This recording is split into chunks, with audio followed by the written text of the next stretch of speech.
David Andrew Kenyon had a problem. He was 9 years old and still only 4 feet tall, making him shorter than all the boys, and even some of the girls in his class, a mortifying fact that he preferred to never speak of. David Andrew Kenyon also had a far more pressing and persistent issue. He suffered from a remarkably skittish personality, and even the simplest prank scares could easily reduce him to tears. Despite this unfortunate temperament, David had the unhealthy habit of reading stories that would scare him out of his wits. The strange thing was, he couldn't seem to stop reading them. The idea of the unknown fascinated him, and he was filled with the wonder that only a child could experience about how much we really know about the world around us, and what ghastly creatures might watch us while we sleep. That fascination melted away completely when David had to climb into bed and turn off his nightlight, plunging himself into darkness, alone. When David found himself staring wide-eyed into the darkness, he could feel his heart pound faster and his breath catch on its way up his throat. Most of the time he would be able to quiet his fears and simply huddle into the safety of his blankets until sleep claimed him. He would awake by the next day refreshed and completely unscathed, and proceed to laugh at himself for his fears. Yet there were still some times when David Andrew Kenyon was unable to fall asleep, and he had to continue to stare into the darkness of his room. Pure, undelighted fear would begin to run through his veins as he tried to identify shapes in the dark that didn't seem to belong in his room. All the monsters he had ever read about would run through his brain and leer at him from different corners of his room. Those nights were the worst, when he was forced to endure that late-night terror of his own, too proud to cry out for his mother, who would simply turn on the light and enfold him in her warm, loving arms. Those were the nights when David found himself trapped between the exhaustion that begged him to sleep and the fear that kept him awake better than any form of caffeine ever could. Tonight was one of those nights.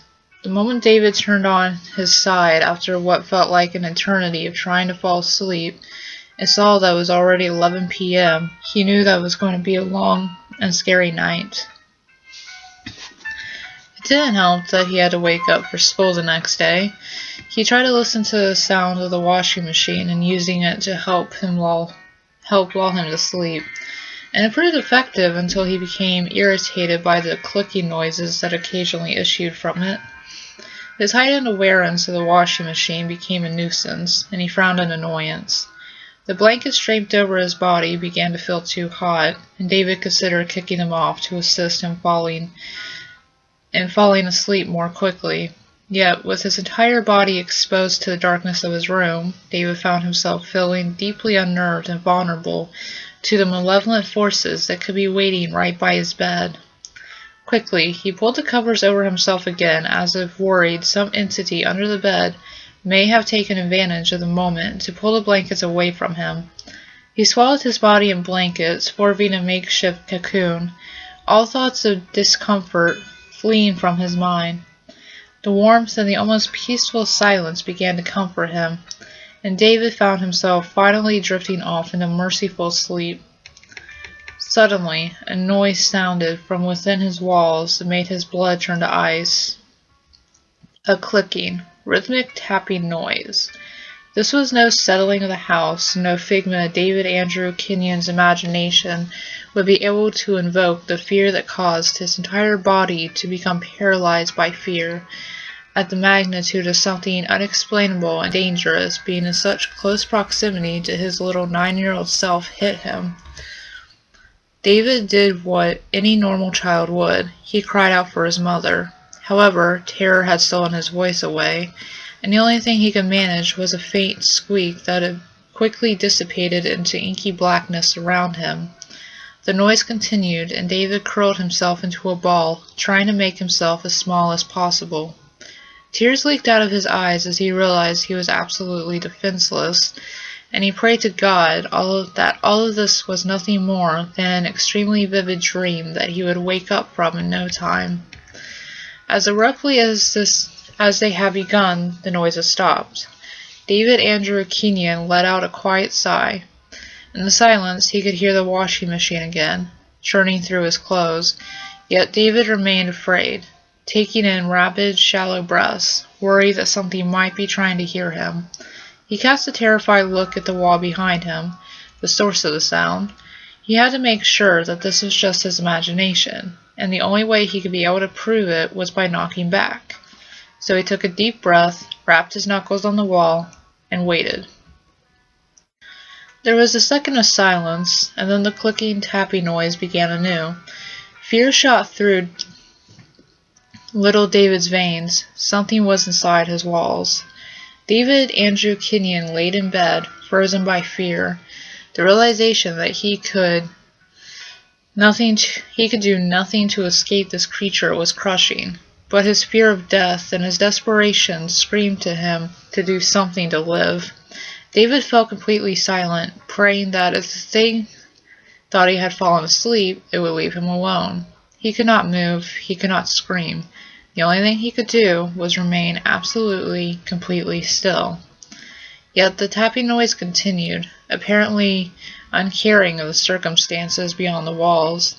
David's eyebrows contracted and he frowned. Surely an intelligent creature would have stopped by now, realizing it had done enough by terrifying his victim. Cautiously he rapped on the wall again, yet the clicking showed no sign of ceasing. Suddenly the washing machine stopped, and with it stopped that terrible noise. David Andrew Kenyon nearly cried in relief. It had been his washing machine all along. The noises were sounds of water dripping from a potentially leaky pipe located in his wall. Sighing in relief, David contentedly snuggled down into his blankets and prepared to enjoy what was a well-deserved good night's sleep. When the tapping sounded up again, David managed to ignore it at first. He assumed it was the washing machine making its last run. It was nothing to worry about. Suddenly, David Andrew Kenyon's eyes snapped open. The washing machine had long ago ceased. David's mind screamed at him, impossible. There's no such thing as monsters. There's no such things as monsters, David repeated frantically to himself. Tears streamed down his cheeks as the tapping noise traveled from behind his wall to, somehow, inexplicably, below his bed. Admitting defeat, David balled his blankets around him and began to sob in despair as the tapping traveled closer and closer to the edge of his bed. A thin, emaciated hand with impossibly long nails gently, almost lovingly, peeled away the blankets, and David Andrew Kenyon finally found his voice to scream.